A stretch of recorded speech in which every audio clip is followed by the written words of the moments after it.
Dans cette vidéo, nous allons parler de mesure de densité.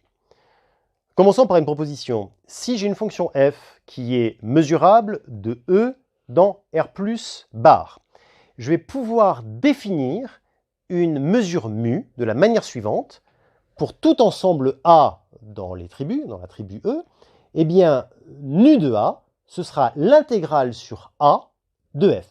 Ce qui se note aussi, bien sûr, l'intégrale de f fois la fonction indicatrice de A sur l'ensemble E tout entier. Et ça, je prétends que c'est une mesure sur E. Donc pourquoi est-ce que c'est une mesure? Pourquoi c'est une nouvelle mesure, puisque j'avais déjà une mesure mu. Là, j'ai une nouvelle mesure nue. Pourquoi? Parce qu'elle satisfait les deux critères que l'on impose à une mesure. La première, c'est que nu de l'ensemble vide, c'est bien 0. Si je fais l'intégrale de f fois la fonction indicatrice de l'ensemble vide, qui est la fonction identiquement nulle, bien sûr, ça sera 0. Donc la mesure nue de l'ensemble vide, c'est 0. Bon, et puis si je prends une suite d'ensembles mesurables 2 à 2 disjoints, et que je fais nu de la réunion des AN, qu'est-ce que j'ai? J'ai l'intégrale sur E de f fois la réunion des AN. Bon, ça, c'est la somme des fonctions indicatrices des AN. Et vous voyez, à ce stade, je vais dire que je vais intervertir l'intégrale et la série. Vous voyez, je peux intervertir l'intégrale et la série. Ça, c'est une proposition que l'on a vue au tout début du chapitre. Alors, du coup, qu'est-ce qu'on a? On va avoir le fait que c'est la somme des nus de AN. Ah oui, mais si c'est la somme des nus de AN, c'est exactement la deuxième propriété que l'on attend d'une fonction qui prétend être une mesure. Bon, et bien donc, je viens de définir une nouvelle mesure. Cette mesure s'appelle la mesure de densité f par rapport à mu. Donc, vous voyez bien ce qu'on a. On a une mesure mu. À partir de cette mesure mu et d'une fonction f, je vais construire une nouvelle mesure. D'une certaine manière, cette fonction f, elle va pondérer la mesure mu que j'avais considérée. Par exemple, si je prends la mesure de Lebesgue, donc mu égale lambda maintenant, mesure de Lebesgue, et que je définis la fonction f comme étant la fonction qui est nulle sur R-, sur R- étoile, et qui vaut exponentielle moins x sur R+. Bon, vous voyez, donc c'est 0, puis après, c'est en 0, ça vaut 1, puis c'est une exponentielle moins x. Bon, cette fonction f, je dis, je vais construire une nouvelle mesure, nu, et nu de a, c'est quoi? C'est l'intégrale sur a d'exponentielle moins x avec la mesure de Lebesgue. Bon, eh bien, prenons un exemple, si je regarde la mesure de l'intervalle 0,1. Alors, avec Lebesgue, ça devrait être 1. La mesure de Lebesgue de 0,1, c'est 1. Mais la mesure la mesure nue, donc la mesure de densité f de 0,1, c'est l'intégrale de 0,1 d'exponentielle moins x, que vous saurez calculer sans trop de difficulté, je pense, qui est 1 moins 1 sur E. Puis si je fais la mesure de 0,10, qui vaut 10 dans l'intégrale de Lebesgue, comme vous le savez, eh bien, la mesure nue, ce sera 1 moins exponentielle moins 10. Bon. Eh bien, ça veut dire que si je prends la mesure de moins 37,10, ça sera moins 37,0 pour lequel la mesure est nulle, plus 0,10, donc ça reste 1 moins exponentielle moins 10. Quelle est la mesure de R tout entier? On n'a qu'à faire le calcul. On va trouver 1.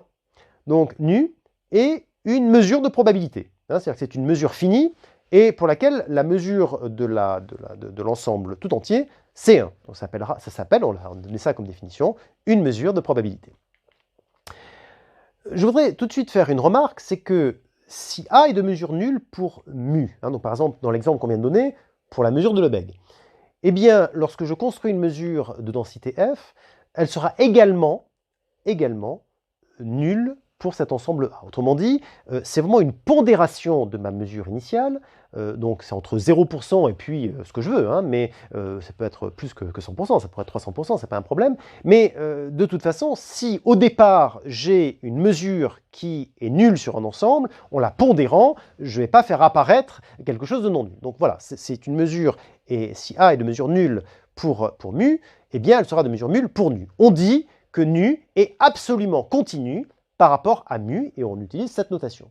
Donc on parlera souvent de mesures absolument continues par rapport à la mesure de Lebesgue, c'est évidemment intéressant. La réciproque est fausse, bien sûr. On peut tout à fait être de mesure nulle pour nu, sans être de mesure nulle pour mu. Il suffit de prendre dans l'exemple précédent l'intervalle moins 2, 1 ou moins 37, 0. Vous voyez bien qu'il est de mesure nulle pour la mesure nue, mais absolument pas pour la mesure de Lebesgue. Je voudrais insister sur une chose, c'est que toutes les mesures ne sont pas forcément des mesures de densité. La mesure delta 0, la mesure de Dirac, par exemple, n'est pas une mesure de densité. Donc, si j'ai une fonction, je peux construire une mesure de densité, mais ce n'est pas parce que j'ai une mesure qu'elle provient nécessairement d'une mesure de densité, qu'il n'y a pas forcément une fonction f qui fait que ce soit vrai. Alors, théorème, je prends la mesure de Lebesgue. Eh bien, une fonction borélienne de R dans R+, est la densité d'une mesure de probabilité P si et seulement si son intégrale sur R est égale à 1, ce qui était le cas dans l'exemple précédent. Et dans ce cas, P de A est défini comme l'intégrale de f sur l'ensemble A. Bon. Eh bien, on dit que f est la dérivée de Radon-Nikodym de P par rapport à lambda. Démontrons ce théorème. Je vais définir la mesure P de probabilité de densité f. Cette mesure P, je vais considérer des xn qui est une suite croissante dont la limite est plus l'infini, et puis je vais regarder ce qui se passe quand on fait la mesure de P à moins l'infini xn.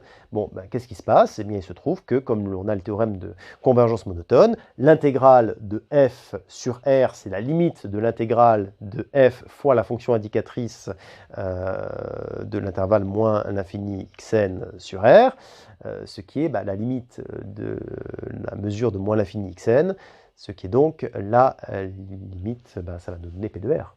Ah oui, mais P de R, ça va donc nous donner 1. Bon. Et si j'ai une fonction borélienne telle que l'intégrale est égale à 1, eh bien, chaque fois que je prends un ensemble de l'attribut de Lebesgue, je vais poser P de A, qui est l'intégrale de f sur A. Eh bien, c'est une mesure, la mesure de densité de f. Et en plus, eh bien, j'ai bien le fait que, quel que soit x, P de moins l'infini x est égal à l'intégrale de moins l'infini x f, d'où il vient que la mesure de probabilité de R est égale à 1. Donc voilà pour la démonstration de ce théorème. Bon, eh bien écoutez, à ce stade, on va arrêter cette section et puis ce chapitre 4. Nous allons revenir dans le chapitre 6 sur les probabilités, sur les mesures de densité, en particulier au moment où on va parler des fonctions de répartition. Donc on reparlera de ce sujet dans le chapitre 6. Et puis là, à ce stade, il nous reste quand même à faire un chapitre 5 sur les fonctions LP, parce que vous avez vu qu'il nous est arrivé quelques misères au cours de ce chapitre, puisque notre ensemble LP n'est pas un espace normé, donc ça, il va falloir y remédier.